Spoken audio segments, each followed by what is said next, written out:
1초 소명 메시지. 당신에게 아직도 한 가지 부족한 것. 23살에 성 베드로 성당을 순례하러 가서 한 거린과 옷을 바꿔 입고 구걸하며 순례했던 젊은이가 있었습니다. 한 해 뒤 어느 봄날에 산책을 하다가 한센병 환자를 만나 자신이 가진 동전을 주고 그의 손에 입맞추었습니다. 이탈리아 아시시에서 가장 큰 부자의 아들이었으나 모든 재산을 다 포기하고 수도회를 세워 가난한 사람을 위한 봉사를 실천했던 그는 바로 프란체스코입니다. 오늘 우리가 생각해보는 한 부자 관리는 자신과 비슷한 점이 많았던 프란체스코와는 다른 점이 하나 있었습니다. 문제의식은 프란체스코와 비슷했으나 이 사람은 프란체스코가 얻었던 것과 같은 만족과 기쁨을 얻지 못했습니다. 이 젊은 관리에게 무엇이 부족했을까요? 오늘의 말씀은 누가복음 18장 18절에서 23절입니다. 어떤 관리가 물어 이르되 선한 선생님이여 내가 무엇을 하여야 영생을 얻으리이까? 예수께서 이르시되 내가 어찌하여 나를 선하다 일컫느냐? 하나님 한 분 외에는 선한 이가 없느니라. 내가 계명을 안 하니 간음하지 말라, 살인하지 말라, 도둑질하지 말라, 거짓 증언하지 말라, 내 부모를 공경하라 하였느니라. 여짜오되 이것은 내가 어려서부터 다 지켰나이다. 예수께서 이 말을 들으시고 이르시되 내게 아직도 한 가지 부족한 것이 있으니 내게 있는 것을 다 팔아 가난한 자들에게 나눠주라. 그리하면 하늘에서 내게 보화가 있으리라. 그리고 와서 나를 따르라 하시니 그 사람이 큰 부자이므로 이 말씀을 듣고 심히 근심하더라. 첫째, 부자 관리, 한 가지 부족한 것이 있다. 무엇을 해야 영생을 얻을 수 있는지 사뭇 진지한 질문을 가지고 예수님을 찾아온 관리에게 예수님은 먼저 계명을 지켰는지 물으셨습니다. 간음, 살인, 도둑질, 거짓 증언하지 말라고 하고 부모를 공경하라는 10계명 중 5계명부터 9계명까지를 언급하십니다. 그런데 이 젊은 부자는 어려서부터 그런 10계명 정도는 다 지켰다고 합니다. 그러자 예수님이 내게 아직도 한 가지 부족한 것이 있다면서 말씀하십니다. 내게 있는 것을 다 팔아 가난한 자들에게 나눠주라. 그리하면 하늘에서 내게 보화가 있으리라. 그리고 와서 나를 따르라. 먼저 재산을 다 팔아서 가난한 자들에게 나눠주라고 하십니다. 하늘에 보화를 쌓아두고 예수님을 따르면 영생을 얻을 수 있다고 하십니다. 부자 관리는 이웃에게 직접적 피해를 주지는 않았어도 적극적으로 사랑을 실천하지 못했습니다. 그러니 많은 재산을 다 팔아 가난한 자들에게 나눠주라고 하십니다.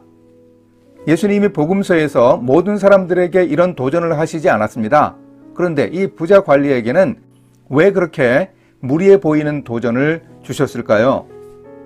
이 관리는 돈에 집착했습니다. 예수님은 사람의 마음속을 아십니다. 우리 머릿속에 뭐가 가득한지 아십니다. 어떤 보물을 꿈꾸고 있는지 다 보십니다. 이 부자에게는 그것이 바로 재물이었습니다. 예수님은 돈에 대한 집착이 이 관리에게 끼치는 치명적 영향력을 아셨습니다. 그것을 지적하십니다. 하나님과 재물을 겸하여 섬길 수 없는데 이 사람은 하나님 대신에 돈을 섬기고 있었습니다. 이 부자 관리는 예수님의 가르침에 마음을 열긴 했습니다. 그런데 그 말씀대로 살아갈 용기는 없었습니다. 그래서 결국 자기 생각대로 합니다. 돈이 모든 것을 다 해주는 것 같았습니다. 돈이 전부인 삶을 살았기에 그 습관을 포기하기 힘들었습니다. 둘째, 예수님이 나에게도 부족한 것이 있다고 하실까? 하나님은 우리에게는 어떤 요구를 하실까요? 하나님의 나라를 위하여 집이나 아내나 형제나 부모나 자녀를 버린 자는 내세의 영생을 받는다고 하십니다. 결국 포기해야 할 것은 돈과 가족입니다. 그런데 이 두 가지는 우리가 가진 모든 것이 아닙니까? 당신의 보물, 결코 한 가지 포기할 수 없는 것은 무엇입니까? 이 부자 관리처럼 돈입니까? 일입니까? 사랑하는 가족입니까? 혹시 당신의 탁월한 능력입니까? 노후 대책을 위한 연금입니까? 이 모든 것들은 사실 그 자체로 하나님이 주신 귀한 선물입니다. 그런데 그 복이 독이 될 수 있습니다. 하나님이 주신 것들을 복으로 누리기 위해서는 예수님의 말씀을 기억해야 합니다. 너희는 먼저 그의 나라와 그의 의를 구하라. 그리하면 이 모든 것을 너희에게 더하시리라.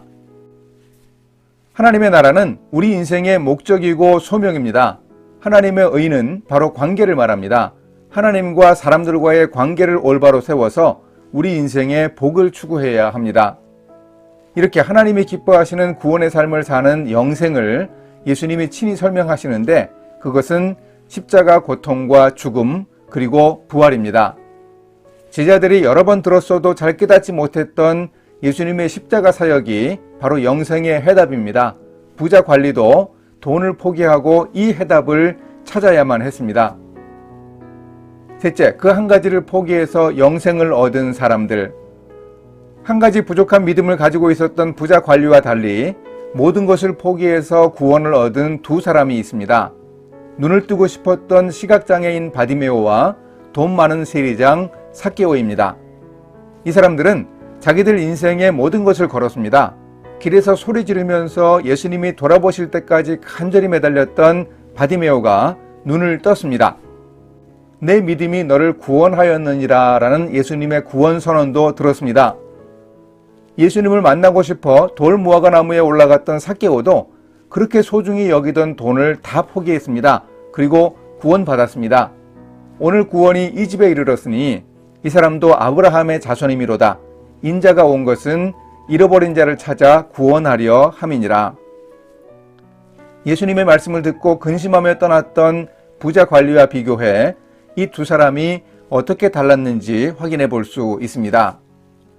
먼저 시각장애인이었다가 눈을 뜬 바디메오의 기사를 보면 바디메오가 눈을 뜬 후 하나님께 영광을 돌리며 예수를 따르니 백성이 다 이를 보고 하나님을 찬양했다고 합니다. 삭개오도 예수님이 부르시자 즐거워하며 영접했습니다. 바디메오나 삭개오는 이렇게 다 예수님을 만나 기쁨을 얻었습니다. 성 프란체스코가 하나님께 들었던 달콤하고 더 없는 기쁨, 바로 그 기쁨을 바디메오는 누렸습니다. 삭개오도 예수님을 만나 인생의 큰 기쁨을 맛보았습니다. 부자 관리는 그러지 못했습니다. 가진 것을 다 팔고 따르라는 예수님의 말씀에 심히 근심했습니다. 이 사람은 걱정이 많아서 결국 기쁨을 얻지 못했습니다. 영생을 얻으려고 했지만 한 가지 부족한 것을 포기하지 못했던 부자 관리는 과연 무엇을 얻었을까요? 자기의 돈을 그대로 가지고 있었습니다. 재산을 팔지 않았습니다. 땅값이 더 오르고 수익이 늘어갔을 겁니다. 그런데 그가 추구하던 영생은 얻지 못했습니다. 그런데 우리는 이 사회적으로 지위도 높고 돈도 많아 부자라고 칭송받으며 하나님의 복을 받아 누린다고 찬사를 들었을 사람의 이름이 뭔지도 모릅니다. 다른 두 사람 바디메오와 삭개오는 자신들의 모든 것을 다 드렸습니다. 열정을 드리고 재산을 다 드리고 주님을 따르기로 했습니다. 그 사람들에게는 무엇이 남았습니까? 영생이 남았습니다. 그리고 그들의 이름이 남았습니다. 누가복음에는 없지만 마가복음이 그의 이름을 기록합니다. 바디메오, 그의 아버지 디메오의 아들이라는 단순하고 손쉬운 이름이었습니다. 그러나 그 이름 바디메오를 초대교회의 교인들이 기억했고 또한 우리도 기억합니다. 삭개오의 이름도 기록되어 남았습니다. 예수님을 만나 회심한 삭개오가 여리고 세관에서 깨끗한 자라는 이름 뜻대로 일하는 모습을 우리가 상상할 수 있습니다. 인생을 다 살고 나서 무엇을 남기기를 원하십니까? 부자 관리처럼 돈입니까? 부자 관리는 세 군데나 복음서에 기록되어 있는데 그의 이름이 나오지 않습니다. 바디메오나 삭개오는 인생의 모든 것을 드리며 예수님께 매달렸고 결국 예수님을 믿게 되었습니다. 우리도 그들의 이름을 기억합니다. 이기는 자는 이와 같이 흰옷을 입을 것이요 내가 그 이름을 생명책에서 결코 지우지 아니하고 그 이름을 내 아버지 앞과 그의 천사들 앞에서 시인하리라. 영생을 얻는 자는 생명책에 이름이 기록됩니다. 70인 전도대가 돌아온 후에도 예수님은 귀신들의 항복이 아니라 이름이 하늘에 기록된 것으로 기뻐하라고 했습니다. 당신의 기쁨은 무엇입니까? 그 많은 돈 가지고 근심하며 살다 죽은 부자 관리는 그 생명책에 이름이 없습니다. 그러나 세상에 그다지 남긴 것이 없었을 바디메오와 삭개오의 이름은 생명책에 지금도 남아 있습니다. 우리도 부자 관리의 한 가지 부족한 믿음이 아닌 주님을 따르는 일을 가장 중요하게 여기는 온전한 믿음을 가져야 하겠습니다. 함께 기도하십니다. 사랑하시는 하나님, 온전히 주님을 따르는데 걸림돌이 되는 한 가지 혹은 여러 가지 부족한 점이 있는 연약함을 용서해 주소서. 젊은 부자 관리처럼 근심만 많이 하지 말고 주님 말씀대로 그 모든 것을 다 처분하고 주님을 따를 수 있는 믿음을 허락해 주소서. 다 포기하고 주님을 따랐던 사람들을 배울 수 있도록 인도해 주소서. 예수님의 이름으로 기도합니다. 아멘.